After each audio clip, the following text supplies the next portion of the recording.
Hello friends, welcome to Indian study पर आपका स्वागत है। दोस्तों, आज की इस वीडियो में मैं आप लोगों के लिए मूल विधि का टेस्ट लेकर के आया हूं, जो कि आपके आने वाले एग्जाम यूपीएसआई के लिए बहुत ही ज़्यादा इंपॉर्टेंट है। वीडियो को एंड तक जरूर देखिएगा, क्योंकि लास्ट में मैं आपसे एक क्वेश्चन ही पूछूंगा और उसका आंसर आपको कमेंट बॉक्स में बताना होगा। साथ ही साथ इस वीडियो की पीडीएफ डिस्क्रिप्शन में टेलीग्राम चैनल का लिंक दिया हुआ है, वहां से आप प्राप्त भी कर सकते हैं। तो चलिए दोस्तों, स्टार्ट करते हैं और देख लेते हैं पहला क्वेश्चन। पहला क्वेश्चन, भारतीय साक्ष्य अधिनियम की निम्नलिखित धाराओं में से कौन सी धारा के स्थान पर सूचना प्रौद्योगिकी अधिनियम 2000 के द्वारा नई धारा प्रतिस्थापित की गई है? तो आपका सही आंसर क्या हो जाएगा? धारा 39 के स्थान पर, यानी कि इस क्वेश्चन का पहला ऑप्शन जो है वो आपका बिल्कुल करेक्ट हो जाएगा। साक्ष्य अधिनियम की निम्नांकित धाराओं में से किस धारा में यह उपबंध है कि अभियुक्त का पूर्व का बुरा सील सुसंगत नहीं है? तो धारा 54 में आपका ये निम्नांकित है, पहला ऑप्शन करेक्ट। प्रश्न यह है कि क्या ए ने किसी व्यक्ति की अमुक दिन कोलकाता में हत्या की, यह तथ्य कि वह उस दिन लाहौर में था। तथ्य यह है कि वह उस दिन लाहौर में था और कलकत्ता में उसने हत्या कर दी। तो ये क्या है? तो ये एक प्रकार का सुसंगत तर्क है। पहला ही ऑप्शन जो है वो आपका बिल्कुल करेक्ट हो जाएगा। पुलिस को दी गई सही स्वीकृति को पुलिस को दी गई सन स्वीकृति को साबित नहीं किया जाएगा, दूसरा ऑप्शन बिल्कुल करेक्ट हो जाएगा। शिनाख्त परेड किसके द्वारा ली जाती है? शिनाख्त परेड किसके द्वारा ली जाती है? तो सही आंसर आपका क्या होगा? इनमें से कोई नहीं। जी हाँ दोस्तों, चौथा ऑप्शन बिल्कुल करेक्ट। नेक्स्ट क्वेश्चन से आपका स्वीकृति की परिभाषा दी गई है किस धारा में? तो जो स्वीकृति की जो परिभाषा है ये धारा 17 में दी गई है। किस में सर? धारा 17 में, तीसरा ऑप्शन करेक्ट। मौखिक साक्ष्य होना चाहिए किस रूप से? प्रत्यक्ष रूप से, अप्रत्यक्ष रूप से, इलेक्ट्रॉनिक रूप से, या उपरोक्त सभी? मौखिक साक्ष्य, तो मौखिक साक्ष्य जो है ये आपका प्रत्यक्ष रूप से होता है, सामने आमने सामने जो गवाही देता है। पहला option correct. Next question start करने से पहले मैं आपको बता दूं, दोस्तों मैं डेली बेसिस पर अनअकैडमी पर फ्री स्पेशल क्लास ले रहा हूं, रोज सुबह 11 बजे। हिंदी को बिल्कुल टॉपिक वाइज कंप्लीट कर रहा हूं।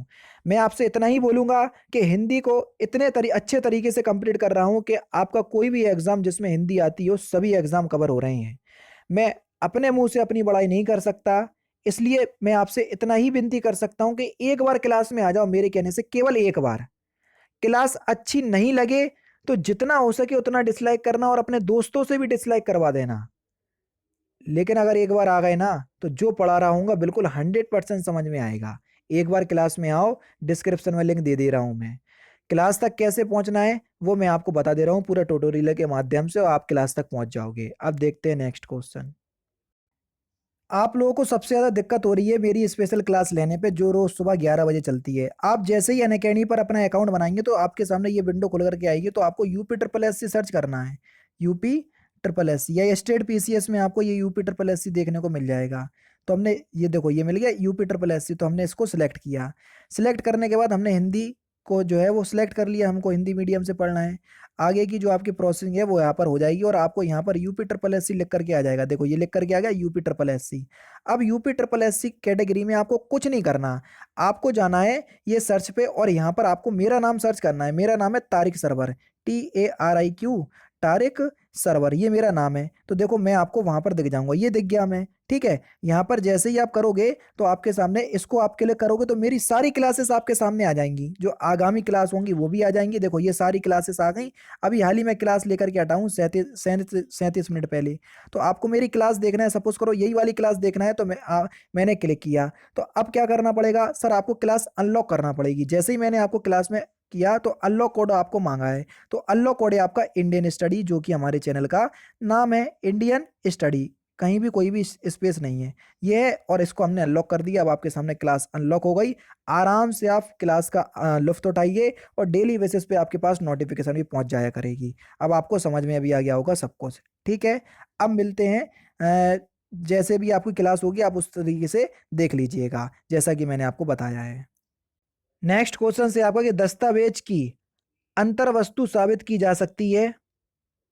तो दस्तावेज की अंतर्वस्तु साबित की जा सकती है किसके द्वारा?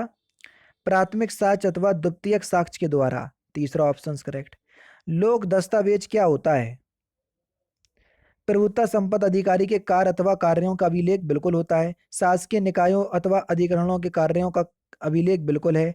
किसी राज्य में रखे गए प्राइवेट दस्तावेजों के लोक अभिलेख बिल्कुल। उपरोक्त सभी जो हैं ये लोक दस्तावेज कहलाते हैं। चौथा ऑप्शन करेक्ट। प्राइवेट दस्तावेज परिभाषित है किस धारा में?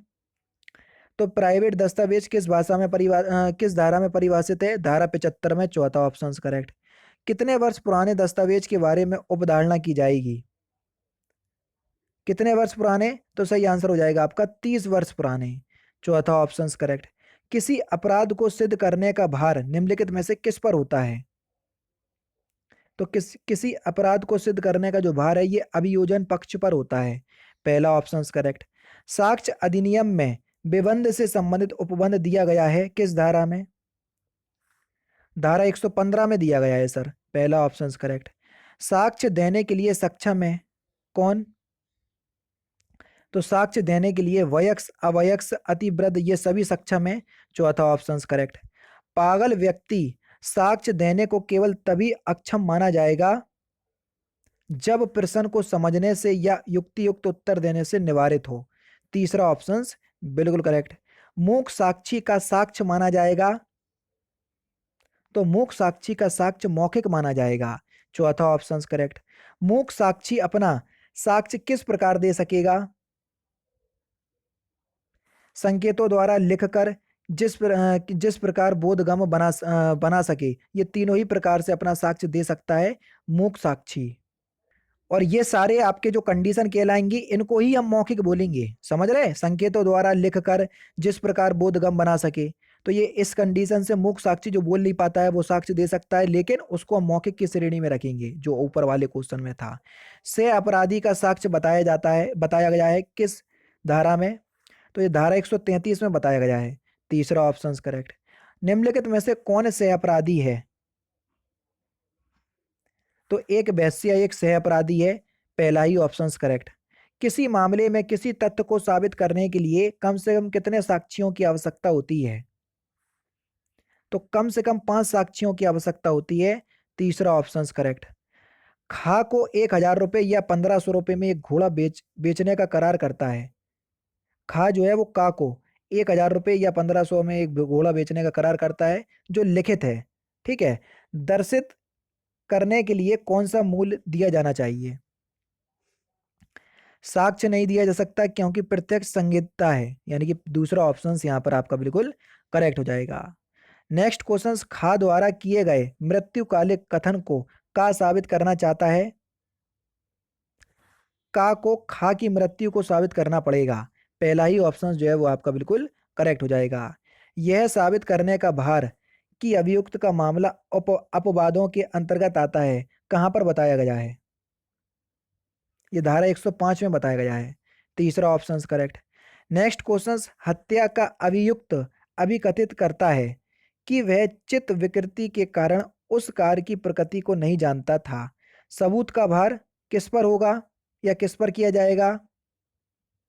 तो सही आंसर हो जाएगा अभियुक्त पर होगा, यानी इस क्वेश्चन का तीसरा ऑप्शन करेक्ट। लास्ट क्वेश्चन आपके सामने।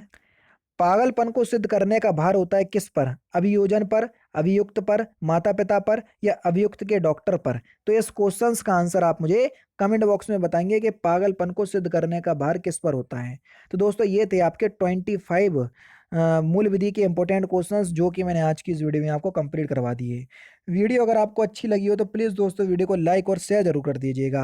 तो दोस्तों फिलहाल की वीडियो में सिर्फ इतना ही। अगर आपको वीडियो पसंद आए तो प्लीज़ दोस्तों वीडियो को लाइक कीजिए, शेयर कीजिए और साथ ही साथ हमारे चैनल को सब्सक्राइब करना ना भूलें, क्योंकि मैं रोजाना इसी तरह की वीडियोज़ आप लोगों के लिए लाता रहता हूँ। नमस्कार दोस्तों, जय हिंद, जय भारत।